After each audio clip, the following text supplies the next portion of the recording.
Week 6 in college football gave us some very shocking outcomes, and some programs that have fallen on hard times by having a very rough start to the 2025 season showed the college football world they're not quite ready to give up on this season.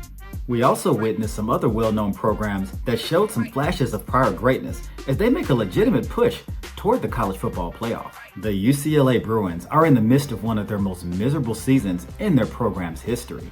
After firing their head coach Deshaun Foster a few weeks ago and failing to put themselves in the win column, it's looking like their 2025 season has been in an absolute freefall.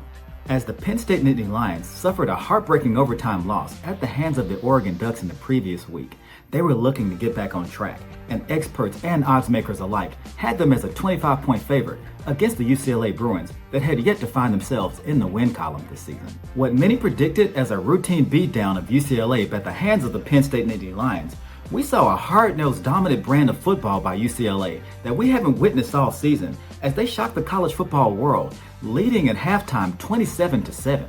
Bruins quarterback Nico Emiliava carved up the Penn State defense, and meanwhile, Penn State's quarterback Drew Aller struggled mightily as he was only able to muster 200 yards passing. In the second half, the Penn State Nittany Lions were able to storm back into the game, registering a special teams touchdown by blocking a punt and showing signs of life on offense. However, Bruins quarterback Nico Emiliava had a career day, rushing for 128 yards with 3 touchdowns and registering 2 passing touchdowns, as they were able to hold off the Penn State Nittany Lions 42-37, staging one of the most shocking upsets in the history of the Big Ten and notching their very first win of the season. The Florida Gators have been a shell of their former glory, as they have yet to find a win within the Southeastern Conference.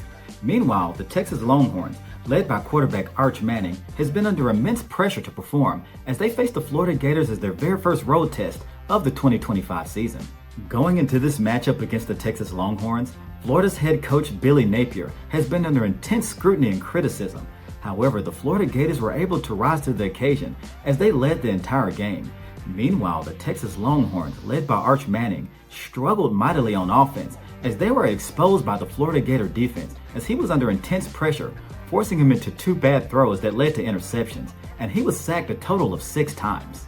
Meanwhile, Florida's quarterback DJ Lagway was virtually unrecognizable in this matchup against the Longhorns, and I mean that in a good way.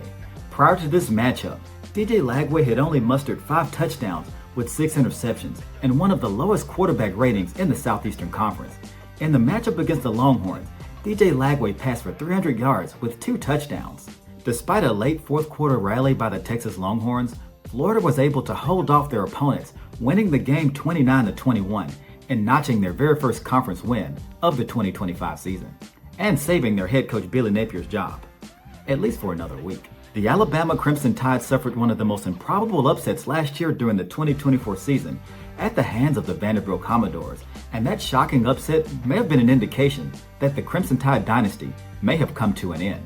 Meanwhile, the Vanderbilt Commodores used the momentum from that shocking upset last year as they had dominated the competition for the 2025 season as they're undefeated, ranked 16th in the country as they went on the road to face the Alabama Crimson Tide in Tuscaloosa. The 16th ranked Vanderbilt Commodores exploded out of the blocks early, shredding up the Alabama defense as Vanderbilt's quarterback Diego Pavia engineered a scoring drive in the very first possession of the game. As Vanderbilt was deep in Alabama territory once again, looking to score on that ensuing possession, the Crimson Tide defense, led by Justin Jefferson, forced a turnover to keep the game close in the first half. And Justin Jefferson had a career day on defense with 14 total tackles, a sack, and a forced fumble. In the second half, Alabama completely shut out the Vanderbilt Commodores as the defense put immense pressure on Diego Pavia, forcing him into a costly interception and a multitude of mistakes on offense. In contrast to Diego Pavia's second half struggles, Alabama quarterback Ty Simpson had a very productive day on offense, with 350 yards passing, 4 touchdowns, and 0 interceptions, and running back Jam Miller had 126 yards and a touchdown as well. The Alabama Crimson Tide looked like a team from the Nick Saban era, as they were able to shut out the Vanderbilt Commodores completely in the second half, winning the game in dominant fashion, 30-14.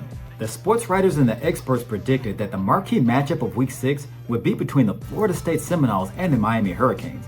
However, with Florida State's devastating loss at the hands of the Virginia Cavaliers the week prior, the game within itself turned out to be a letdown as opposed to being an epic ACC showdown.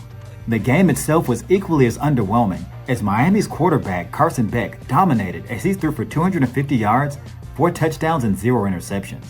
Florida State's quarterback Tommy Castellanos was overwhelmed by the Miami Hurricane defense as he was sacked 5 times and threw 2 costly interceptions. Despite the Seminoles' offensive struggles, they were able to stage a late game rally, but it was an effort that came up short as they have dropped their second consecutive game, losing to their hated conference rivals 28-22. Week 6 in college football gave us some very unexpected outcomes as we saw UCLA knock off a top 10 team in the Penn State Nittany Lions. And meanwhile, the Florida Gators showed some signs of life as they were able to hold off the Texas Longhorns, and Billy Napier was able to save his job for another week.